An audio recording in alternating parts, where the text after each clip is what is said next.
ẹ jẹ́ á bá jó, ẹ jẹ́ á bá yọ̀, ẹ jẹ́ á bá jó, ẹ jẹ́ á bá yọ̀, ẹ̀kọ́ lọ́jọ́ ìbí kó kú ọdún o. Aderonke. ẹ jẹ́ á bá jó, ẹ jẹ́ á bá yọ̀, ẹ jẹ́ á bá jó, ẹ jẹ́ á bá yọ̀, ẹ̀kọ́ lọ́jọ́ ìbí kó kú ọdún o.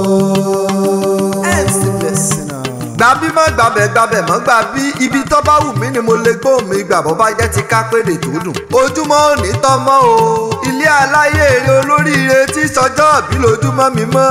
Aderonke Mercy aya Táíwò Alex Adédìpẹ̀ ńlọdún ẹ̀ tún pé tá a wá báyà yọ̀ọ̀yọ̀. Aderonke òkú ọdún o àṣèyí ṣàmọ́dún ọdún ayọ̀ ló sì mọ́ ṣe òní sọdún ìbànújẹ́ yára sàmí ògbétó àmì mi. Olóríire ayé ìjìrè òyìnlá ẹ̀dùn pẹ́lẹ́jẹ́ tí ṣeré orí igi.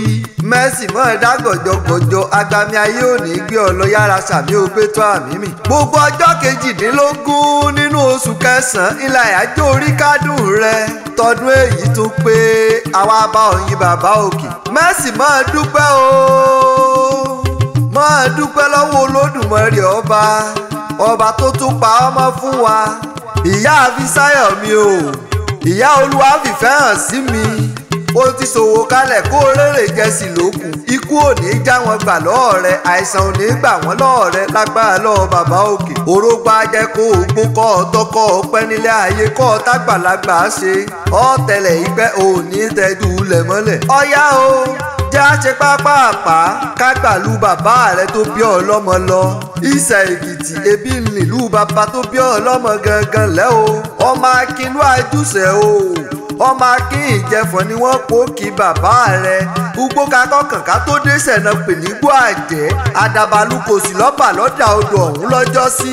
Wọ́n pe gba ọdẹ jọ ẹni mọ títa níbẹ̀ ó togún ìfọ́n àrìmọ̀ títa níbẹ̀ ó tèjì akọfà. Ugbógbó kùrukùru là á gbógi lọ́jọ́ odò ọ̀hún lọ́jọ́ sí. Làdàbàlù kò sì bá fò lọ ọmọ ògìdàn ọmọ akin ọmọ ògúnmọ́ garagara wọlẹ̀ inú ilé bàbá rẹ. Ọlọ́jọ́ bí Aderonke Mercy òdìlé olólùfẹ́ rẹ gan ọkọ rẹ ti ń ṣèké àyà ọ̀rá Ekiti ní í ṣe lé o. Ọmọ ọlọ́rà àìríjurú gbá àìríjurú lọ́rà mọ́yò gírí sáko ní olólùfẹ́ rẹ gangan.